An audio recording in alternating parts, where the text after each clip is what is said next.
Bismillahirrahmanirrahim. Assalamualaikum warahmatullahi wabarakatuh.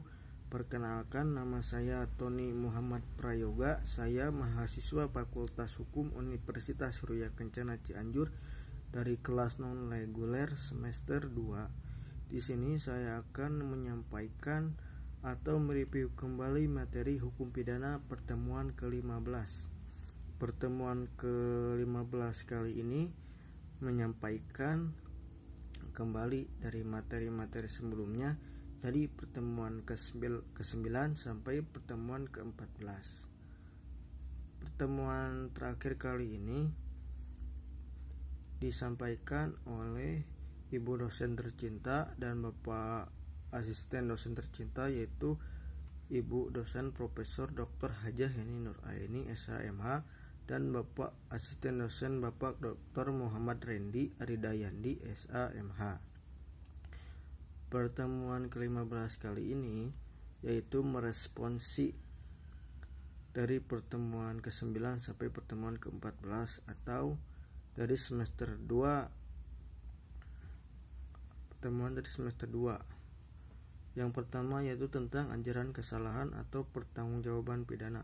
Di dalam sejarah atau di dalam ajaran kesalahan ada asas yang sangat terkenal, yaitu asas dalam bahasa Belandanya strafzonderschuld, artinya tidak ada atau tidak terdapat tindak pidana tanpa adanya kesalahan.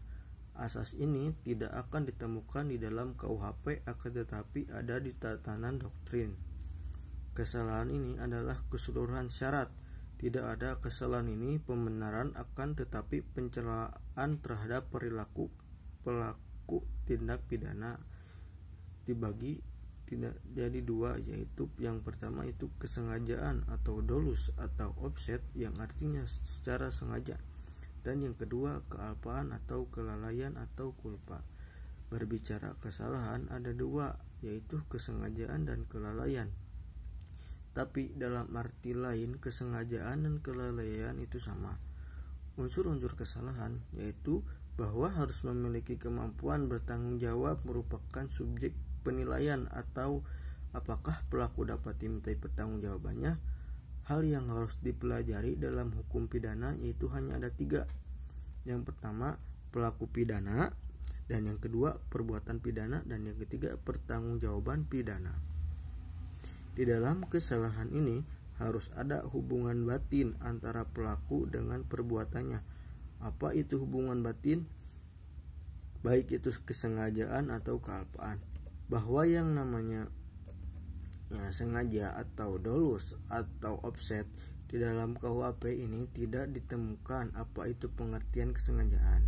Tetapi dalam memori Pantoleting atau MPT disingkatnya, WVS Belanda, dapat ditemukan pengertian bahwa yang namanya sengaja itu artinya pelaku itu menghendaki dan mengetahui, atau dalam bahasa Belandanya willen et weten. Dengan kata lain, orang yang melakukan perbuatan sengaja menghendaki perbuatan itu dan menyadari apa yang dilakukannya, dan dia mengetahui dampak yang dilakukannya. Ada beberapa teori mengenai pengertian atau offset atau kesengajaan, yaitu yang pertama teori kehendak atau will theory.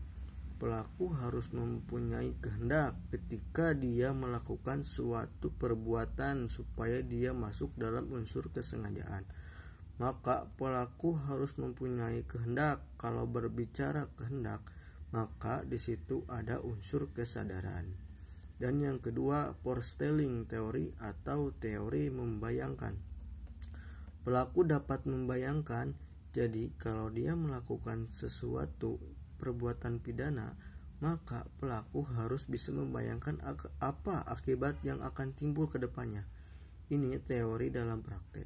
Tetapi kedua teori ini memiliki dampak yang sama dan akibat yang sama. Jadi kalau dia melakukan perbuatan itu dengan sengaja, maka dia menghendaki perbuatan itu dan pelaku membayangkan akibat atau dampak dari satu perbuatan. Kesengajaan ini kalau dilihat dari bentuk atau coraknya, di dalam teori ada 3, yaitu Yang pertama, sengaja dengan maksud atau offset as omer atau dolus dilectus atau sengaja untuk satu tujuan, bentuk kesengajaan paling sederhana.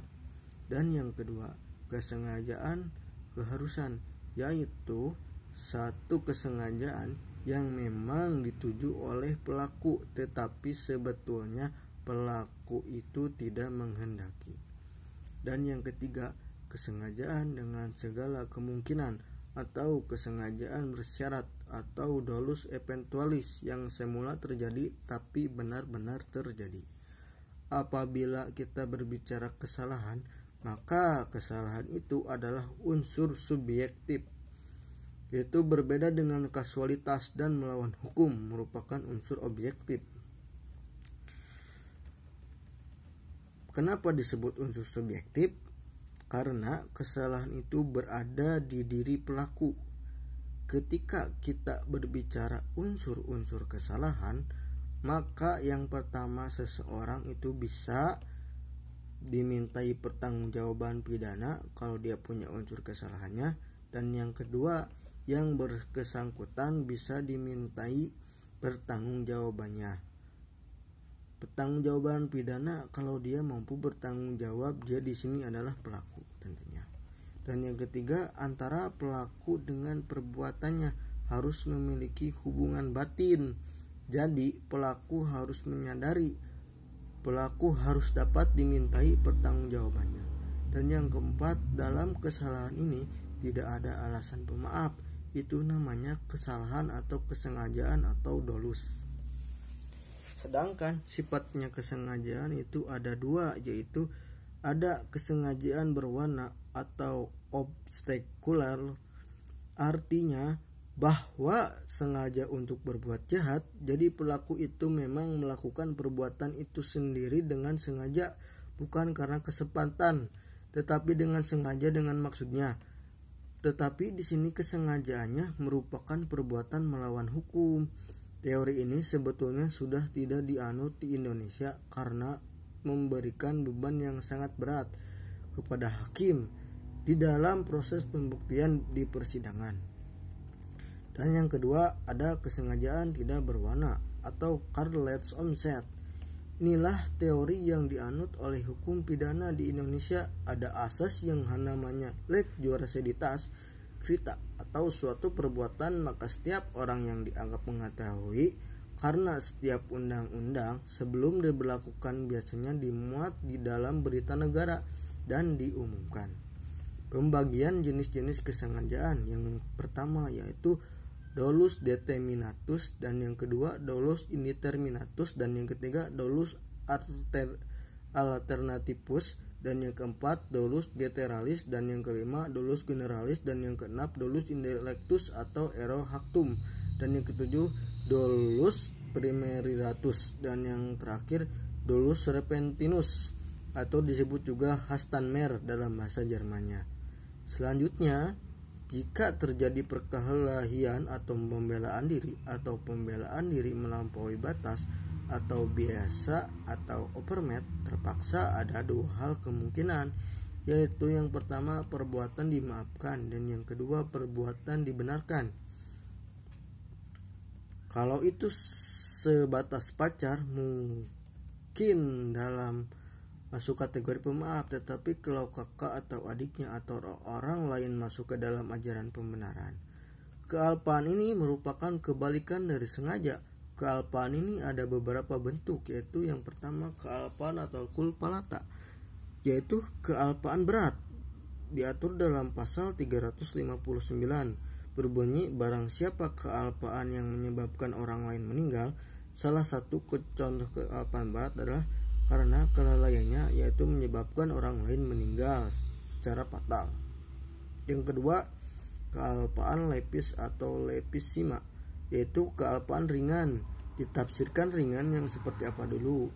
Contohnya, orang lain berjalan tanpa memberitahukan rambu-rambu lalu lintas termasuk kealpaan ringan.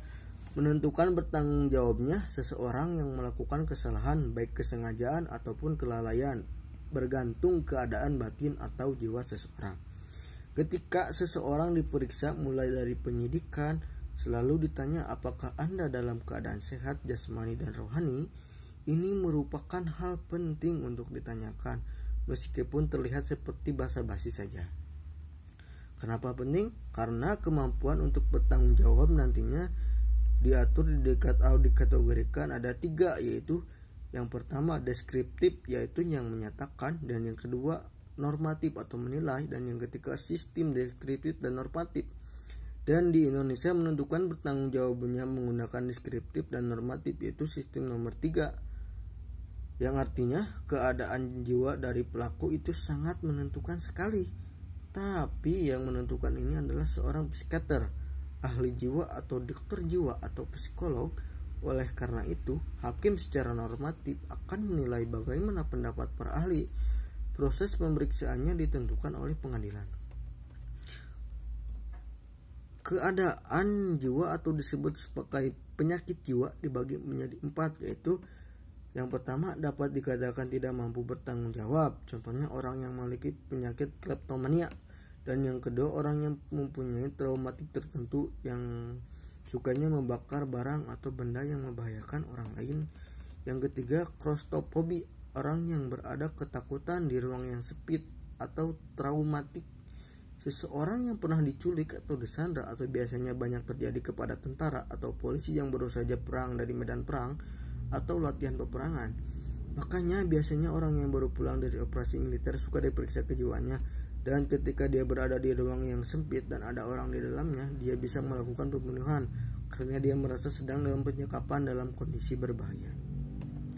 Yang terakhir yaitu impulsomania atau dorongan jiwa kepada seorang lelaki ketika melihat wanita ingin melakukan perbuatan yang tidak senonoh. Selanjutnya, orang mabuk juga kadang gak sadar dan melakukan sesuatu tanpa menyadari dia melakukan perbuatan tersebut. Jadi, bagaimana pertanggungjawabannya? Pertanyaannya, mabuk itu apakah merupakan budaya di Indonesia? Tentu saja bukan. Kalau cenderung Anda suka mabuk, lebih baik diam di rumah, jangan keluyuran. Kalau Anda mabuknya di jalan umum, Anda akan mengganggu ketertiban umum seperti teriak-teriak atau mengganggu orang lain, dan dapat yang paling fatal itu dapat melakukan tindak pidana, contohnya pemerkosaan, pencurian, dan kekerasan atau apa saja. Contohnya pengamen biar gak tahu malu untuk mengamen minta-minta ke orang, mereka selalu mabok terlebih dahulu, dan itu tidak dibenarkan. Keadaan mabok di kita bukan sesuatu budaya. Jadi ketika pelaku mabok dapat dipidana dan dapat dianggap dia mampu bertanggung jawab. Yang ketiga, kealpaan yang disadari. Yang keempat, kealpaan ini pelaku tidak bisa membayangkan akibat yang timbul. Selanjutnya, bab alasan penghapus pidana, yaitu alasan penghapus pidana atau Strafverlustungsgründen, yaitu alasan yang memungkinkan seseorang yang melakukan perbuatan yang memenuhi rumusan delik atau tindak pidana tetapi tidak dapat dipidana. Alasan seseorang tidak dapat dipidana karena yang pertama, perbuatan yang memenuhi tindak pidana tidak merupakan tindak pidana karena tidak bersifat melawan hukum. Dan yang kedua, perbuatan tersebut tidak dapat dikualifikasikan tindak pidana sebagai pelaku tidak dapat dimintai pertanggungjawabannya karena tidak adanya kesalahan. A. Alasan pembenar atau Rechtfertigungsgrund atau Feit justifikatif, yaitu alasan yang meniadakan sifat melawan hukumnya. Perbuatan yang dilakukan oleh pelaku itu bukan dibenarkan, tetapi perbuatannya seolah-olah dibenarkan, sehingga tidak masuk dalam ajaran melawan hukum. Alasan ini kemudian dibenarkan. Didasarkan pada kualitas atau keadaan tertentu, misalnya tidak mampu bertanggung jawab yang diatur dalam pasal 44, tidak mampu bertanggung jawab sepenuhnya dalam pasal 44 KUHP. Seorang anak di bawah umur, anak yang cacat jiwanya, anak yang kuratil, anak yang idiot, yang tidak normal, mohon maaf, ketika dia melakukan perbuatan melawan hukum, maka itu dimaafkan oleh hukum. Jadi kesalahannya yang dimaafkan bukan perbuatan yang melawan hukum, tetapi jadi perbuatan melawan hukumnya tetap ada, tetapi kesalahannya yang dihapuskan. Alasan pembenar terbagi dalam yang pertama, alasan pembenar umum terdiri dari daya paksa atau permah atau keadaan darurat atau non stand diatur dalam pasal 48 KUHP. Daya paksa adalah setiap kekuatan, setiap paksaan, setiap tekanan yang tidak dapat ditahan. Dan yang kedua, bela paksa nodwir atau dalam pasal 49 KUHP. Jadi yang pertama daya paksa dan yang kedua bela paksa.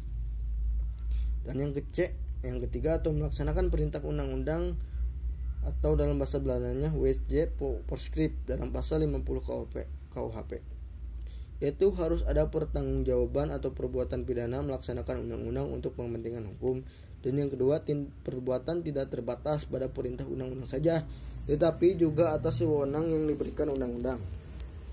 Dan yang perbuatan harus patut, wajar, dan masuk akal. Perbuatan yang masuk kategori melaksanakan undang-undang tidak bersifat melawan hukum sehingga masuk dalam alasan pembenar. Yang D, perintah jabatan yang sah diatur dalam pasal 51 ayat 1 KUHP. Seseorang yang melaksanakan perintah jabatan yang sah, perbuatannya dianggap tidak melawan hukum sehingga perbuatannya tidak dapat dipidana. Perintah jabatan dianggap sah apabila ada hubungan jabatan antara yang memerintah dengan yang diperintah. Dan yang kedua, kewenangan yang memberi perintah harus sesuai dengan jabatan yang bersifat hukum publik. Dan yang ketiga, perintah jabatan yang diberikan harus termasuk dalam lingkungan kewenangan jabatannya. Dan yang kedua, alasan pembenar khusus terdiri dari yang pertama, dokter dan para saksi yang menghadiri perkelahian tanding dalam pasal 186 ayat 1 KUHP. Dan B, pencemaran demi kepentingan umum atau karena terpaksanya untuk membela diri dalam pasal 310 ayat 1 KUHP ayat 3 KUHP.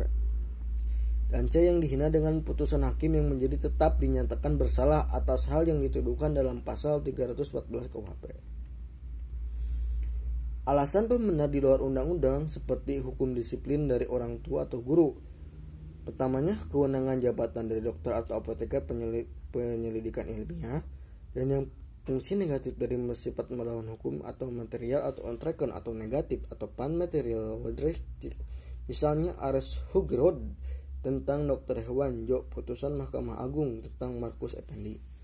B, alasan pemaaf atau school usuling surun atau PSD exud. Itu alasan yang meniadakan kesalahan pelaku tindak pidana sehingga pelaku yang melakukan perbuatan yang bersifat melawan hukum tidak dipidana karena tidak adanya kesalahan. Alasan pemaaf terdiri dari beberapa, yaitu alasan pemaaf umum.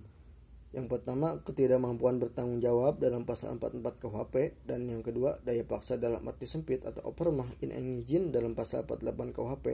Yang ketiga, daya paksa yang melampaui batas atau nodwir excess dalam pasal 49 ayat 2 KUHP.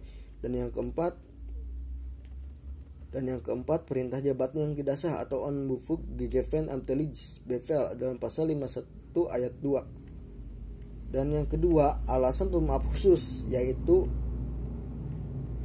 A, mempersiapkan, memperlancarkan atau perubahan ketatanegaraan dalam arti umum dalam pasal 110 ayat 4 KUHP.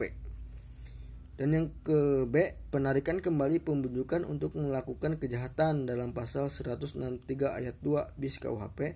Dan yang ke C, tidak melaporkan kepada yang berwajib atau yang terancam apabila ada kejahatan yang tertentu dalam pasal 166 KUHP.